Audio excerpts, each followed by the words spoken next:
Okay, कल जो हमने बात की थी, हमने हाइपरटेंशन का आपको ओवरव्यू दे दिया। कल जितनी बात की थी, कॉम्प्लिकेशंस, आपकी रिस्क फैक्टर, आपकी इडियोलॉजी और आपके टाइप्स की हमने नॉर्मल बात की थी। हमने स्टार्ट किया था कि पैथोफिजियोलॉजी में जो नॉर्मल ब्लड प्रेशर हमारी बॉडी में मेंटेन रखते हैं वो मैकेनिज्म्स क्या हैं, वो हमने देखे थे कि सिंपैथेटिक नर्वस सिस्टम हमारा काम करता है बॉडी में आपका ब्लड प्रेशर नॉर्मल रखने के लिए। एक्टिविटी ऑफ वेस्कुलर एंडोथीलियम काम करते हैं, एक्टिविटी ऑफ रिनल सिस्टम काम करता है, एक्टिविटीज ऑफ एंडोक्राइन सिस्टम, ये सारे इन्वॉल्व होते हैं हमारी बॉडी के नॉर्मल ब्लड प्रेशर को मेंटेन करने के लिए। फर्स्ट इसमें हमने देखा था एसएनएस, सिंपैथेटिक नर्वस सिस्टम, जिसका मेन जो न्यूरोट्रांसमीटर है डेट इज एड्रेनलिन। इसीलिए कल भी आपको बताया था कि अगर एड्रेनल कॉर्टेक्स, जहाँ पे हमारा एड्रेनलिन स्टोर होकर के सिंथेसाइज होकर के वहाँ पे प्रेजेंट है, वहाँ से रिलीज होगा जब हमारी बॉडी में फाइट एंड फ्लाइट कंडीशन आएगी।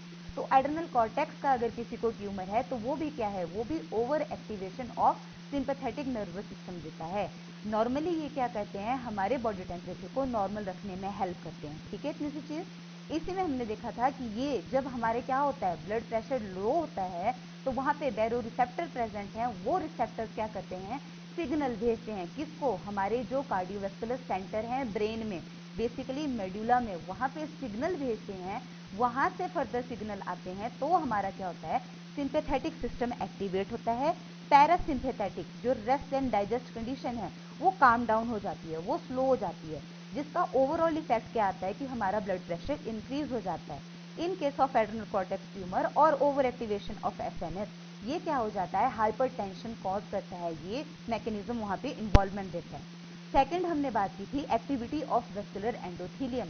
यहाँ पे हमने मेन बात की थी कि वेस्कुलर एंडोथीलियम जो है हमारा हार्ट का, वहाँ पे क्या प्रेजेंट है, बैरो रिसेप्टर्स प्रेजेंट हैं।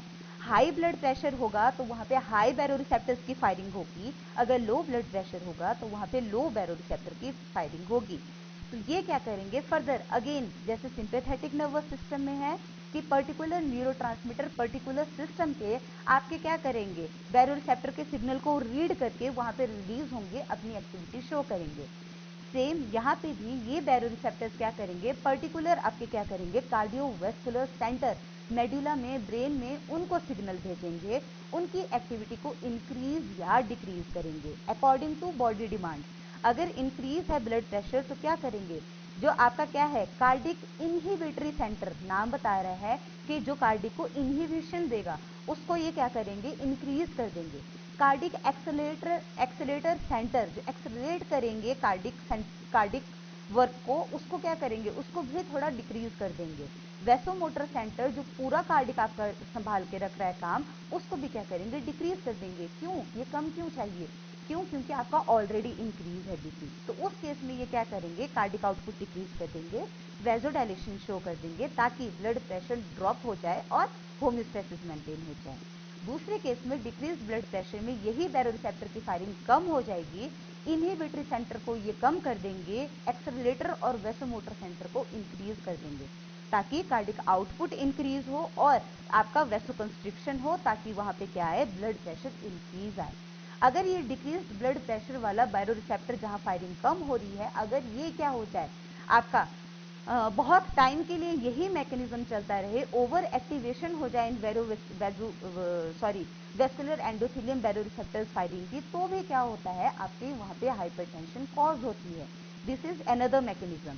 थर्ड जो हमने मैकेनिज्म की बात की थी वो था activities of renal system. Basically juxtaglomerular cell हैं किडनी के, वो रेनिन रिलीज करते हैं। ठीक है, रेनिन क्या करता है हमारी बॉडी में, जैसे ही NaCl लो होता है, आपका फॉल इन बीपी होता है, फॉल इन ब्लड वॉल्यूम होता है, रेनल इस्कीमिया होता है, वो फर्दर क्या करता है, या एनहांस सिंपैथेटिक सिस्टम रहता है आपका, वो भी क्या करता है, इनडायरेक्टली किडनी से रेनिन का रिलीज करवाता है। तो वो क्या करेगा, रेनिन आपके एंजियोटेंसिनोजन, एक प्लाज्मा अल्फा 2 ग्लोबुलिन आपके प्लाज्मा में प्रेजेंट है प्रोटीन, वहां पे क्या करेगा, उस एंजियोटेंसिनोजन को कन्वर्ट करेगा एंजियोटेंसिन 1 में, that is decapeptide 1 to 10 amino acid का बना होता है। ठीक है, अगर केमिकल स्ट्रक्चर देखोगे, ये क्या करता है, with the help of converting enzyme kinase 2 जो वेस्कुलर एंडोथेलियम में प्रेजेंट है एंजाइम, एंजियोटेंसिन कन्वर्टिंग एंजाइम, उससे उसको एंजियोटेंसिन 2 में कन्वर्ट करता है, दैट इज ऑक्टापेप्टाइड,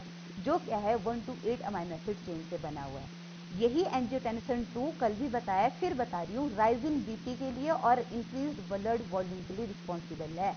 कैसे रिस्पॉन्सिबल है? ये वेजोकंस्ट्रिक्शन करवा रहा है, दूसरा सोडियम और वाटर रिटेंशन करवा रहा है, तीसरा एल्डोस्टेरोन सिक्रेशन करवा रहा है। एल्डोस्टेरोन का भी क्या काम है? वो भी सोडियम वाटर रिटेंशन करवाता है। सोडियम और वाटर की रिटेंशन मतलब रीएब्जॉर्प्शन होना उसका ब्लड में।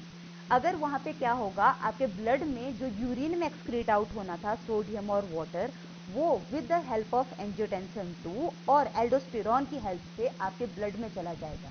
तो दिखती सी बात है, स्टार्टिंग से बोल रही हूँ कि सोडियम डाइट में ले रही हो ज़्यादा, तो वो भी क्या है, एक तरह से बीपी को राइज करने में हेल्प करवा रहा है।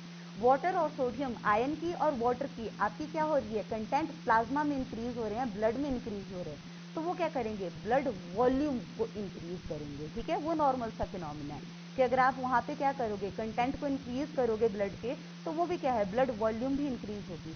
तो वो इंक्रीज ब्लड वॉल्यूम और राइज एंड बीपी क्या करेंगे, इनहिबिशन देंगे किसको, रेनिन को। तो यहाँ पे क्या हो जाएगा, नेगेटिव फीडबैक की वजह से वो स्टॉप हो जाएगा।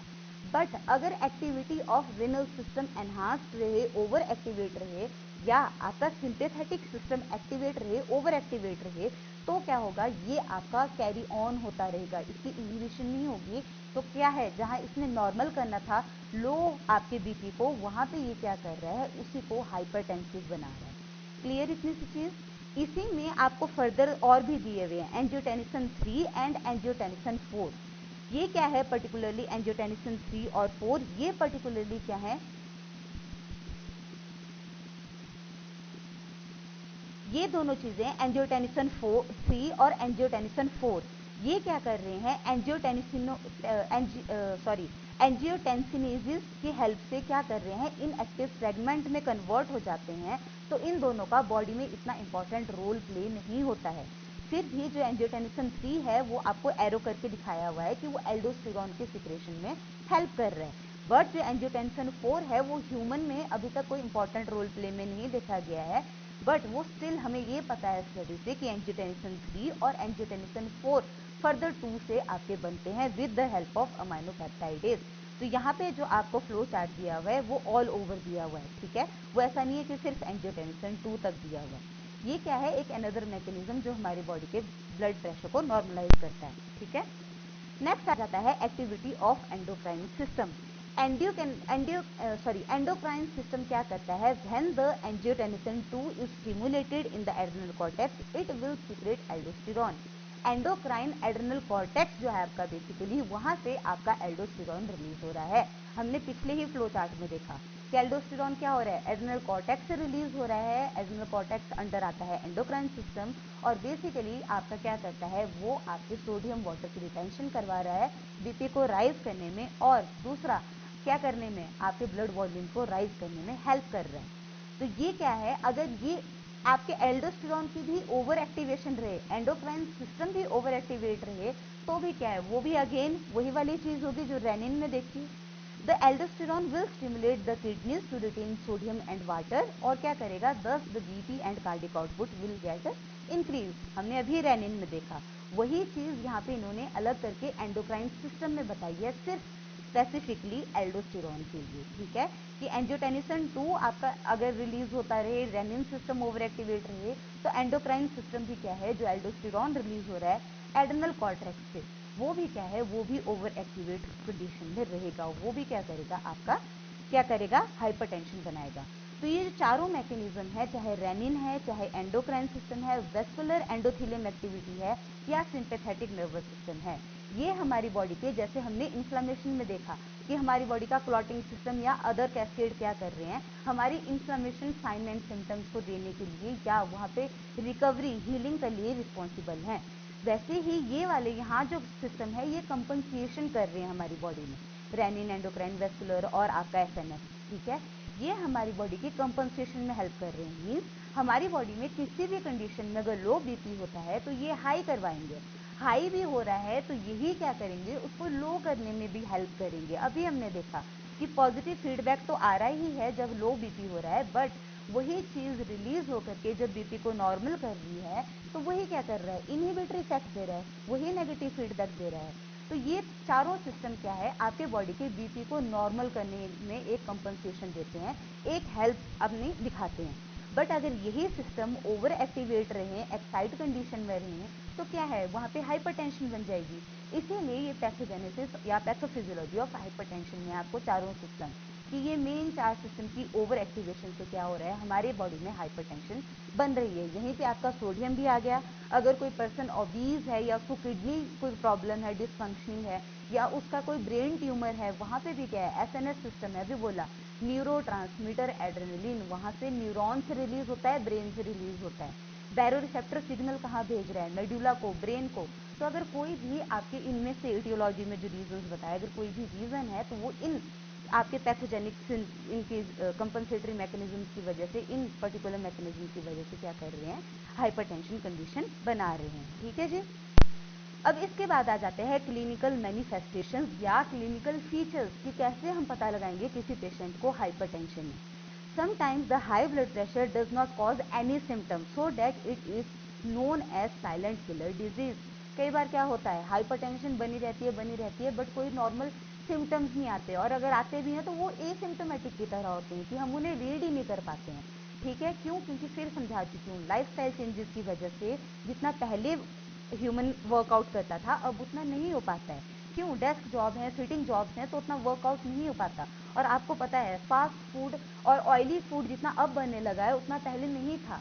अब स्ट्रीट फूड मिलता है, तो क्या हो जाता है, उन सब चीज़ों की वजह से हमारी बॉडी में ओबिसिटी हो जाती है। हाई फैट फूड लेते हैं, डाइट लेते हैं, तो वो क्या कंडीशंस हैं, वो हमारी बॉडी में अब नॉर्मल, हमारी बॉडी वैसे अडेप्ट कर रही है, तो कई बार बिना सिम्टम के ही हाइपरटेंशन बनता रहता है। इसीलिए इसको साइलेंट किलर डिजीज भी कहा। In some patients, the symptoms will develop like headache, dizziness, weakness, blood vision, fatigue etcetera, lethargy. आपने देखा होगा कईयों में एंगर इशू रहता है, ठीक है, कईयों में हेडेक रहती है, जैसे हाई बीपी होगा, कईयों में पाल्पिटेशन भी होती है। पाल्पिटेशन थोड़े टाइम में वो बोलेंगे कि क्या है, गर्म है बाहर, मुझे गर्मी लग रही है, ठीक है, थोड़े टाइम में वो क्या बोल देंगे कि नहीं ठंड लग रही है। तो वो आपका क्या है, बीपी जैसे फ्लक्चुएट करेगा, हमारा ब्लड ही सारी चीज़ों को संभाले है, ठीक है, जैसे ही ब्लड फ्लक्चुएट करेगा वो क्या करेगा, बॉडी में अपने चेंजेस दिखाएगा।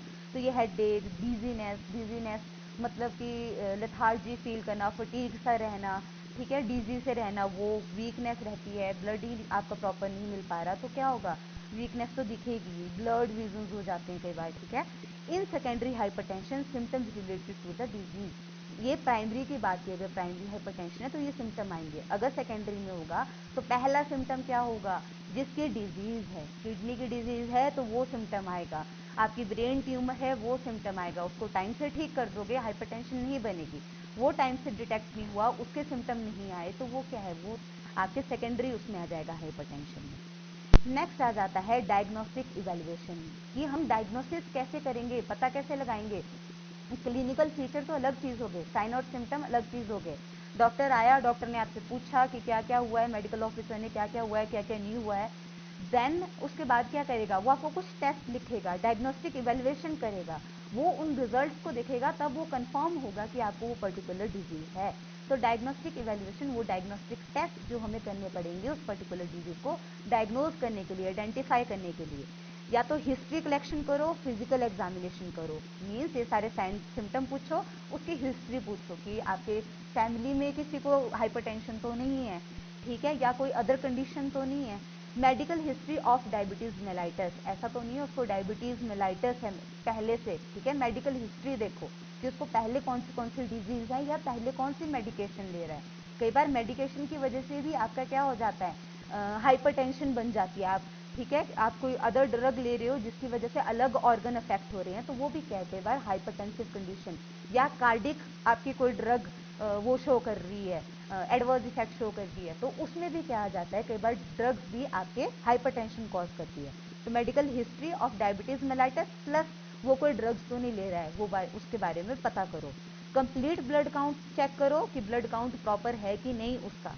चेस्ट एक्सरे लो कि प्रॉपर उसकी एनलार्जमेंट तो नहीं हुई है हार्ट की, ठीक है, उसमें भी क्या होगा, हाइपर टेंशन है, हाई ब्लड प्रेशर हुआ है, तो एनलार्जमेंट थोड़ी बहुत दिखेगी हार्ट में। वो देखो एक्सरे के थ्रू या ईसीजी, इलेक्ट्रोकार्डियोग्राम, ये हमने हार्ट के टाइम भी पढ़ा है। उसके रिदम को समझने के लिए PQRST, उस ग्राफ को समझने के लिए इलेक्ट्रोकार्डियोग्राम हम कर सकते हैं।